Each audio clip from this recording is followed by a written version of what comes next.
She is Yuka Takaoka, lived in Japan, Tokyo, was 21 years old and seemed like a normal person. Takaoka is a former manager of a host club specialized in the red light district of Kabukicho. Like many people in this era, she had a TikTok account of which there are still videos circulating on the internet. She used to appear dancing in these.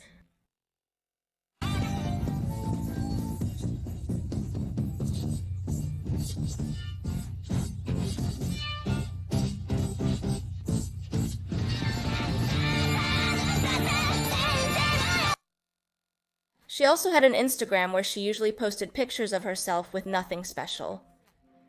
But occasionally, she would post cosplays of some anime characters. Not only did this indicate that she was an otaku, a term not very well seen in Japan, but it also indicated which character she liked. Now, the term otaku has had a positive resurgence in recent years.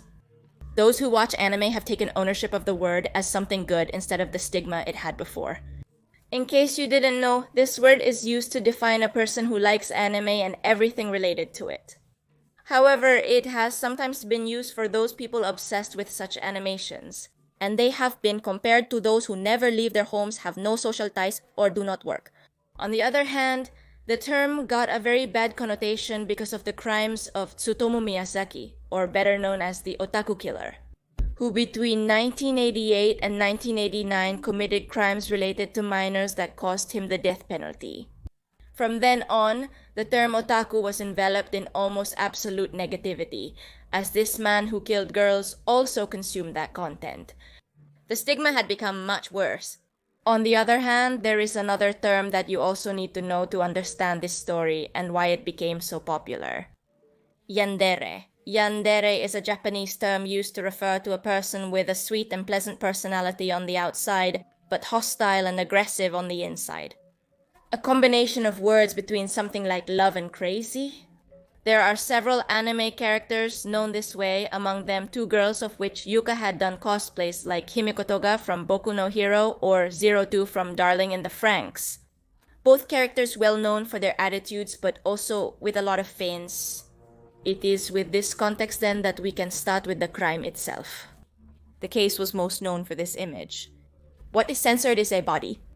In front of this sitting, there is a girl covered in blood, smoking while talking on the phone, and in front of her a policeman trying to ask her something. This image went all over the internet for several reasons. The image itself is very strange. It makes you wonder what happened. How did they end up like this?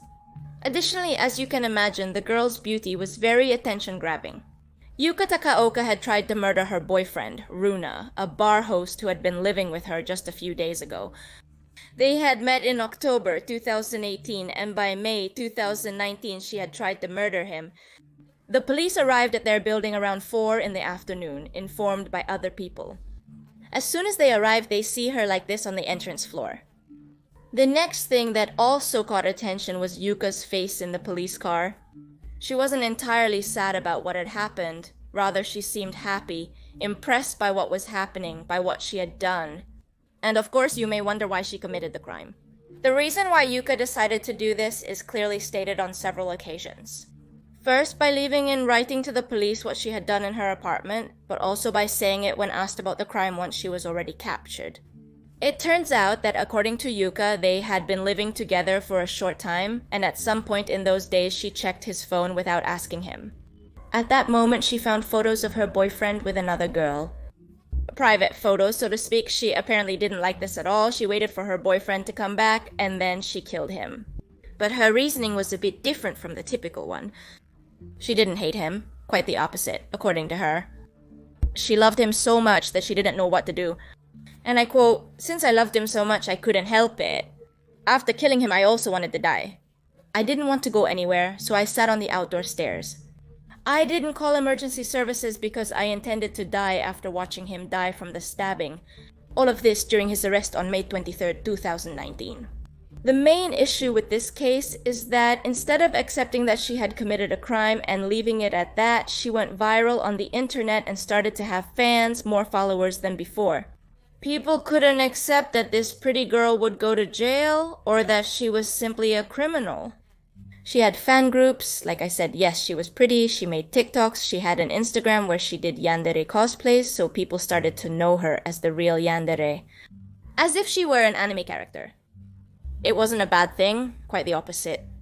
There were people who wanted to be like her, people who wanted to do her favors, people making fan accounts for her, as I've said several times.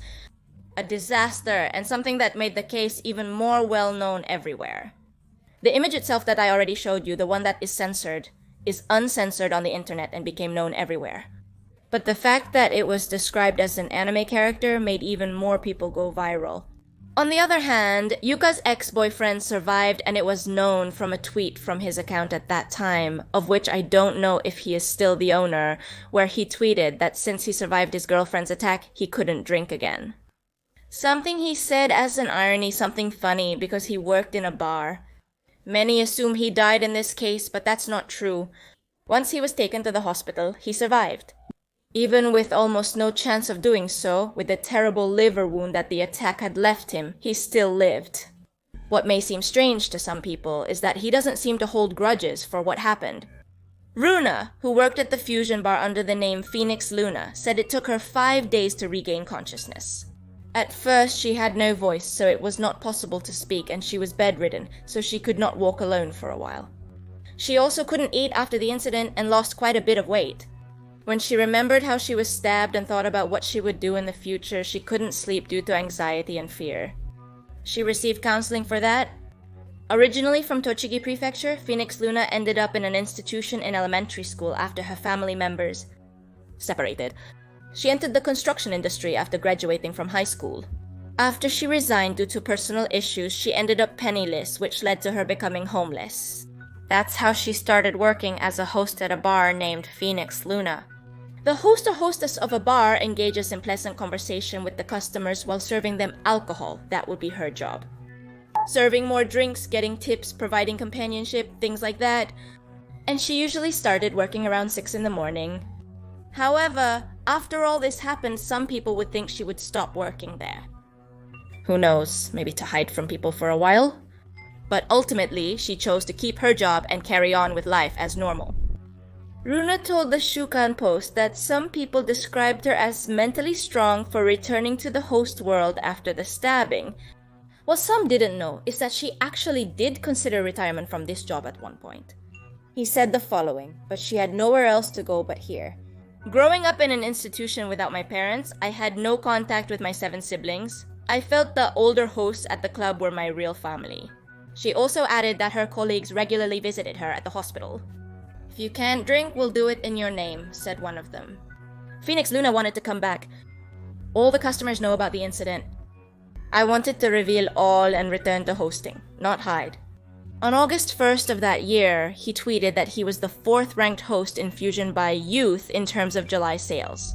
He later reached the 3rd place, so it can be said that he is doing well despite everything mentioned before. Finally, on December 3rd of 2019, Takaoka was found guilty of attempted murder. Runa, who had recovered by that time, accepted Takaoka's apologies as well as a compensation of $45,000. She claimed to hold no grudge against him. He also apologized to Takaoka for deceiving her and asked the judge for a lighter punishment for her. In the end, Takaoka was sentenced to 3 years and 6 months in prison. A GoFundMe fundraiser was also set up to rescue Takaoka from jail, which raised over $3,800 in 2 days. However, the creator of this fundraiser withdrew the donation. As an extra detail for those who remember the Yandere simulator game, there is a Yuka Takaoka skin. So, well, this is where we end with the story behind this image that went viral all over the internet. In the end, she received a sentence and he forgave her and luckily survived. So, tell me what you think below in the comments. I'm reading them. Here are my Patreons and channel members, and thank you for supporting me through those means. And without further ado, here's a new video, here's a recommended video. You can subscribe by clicking on my face, and I'll see you in another video. Goodbye.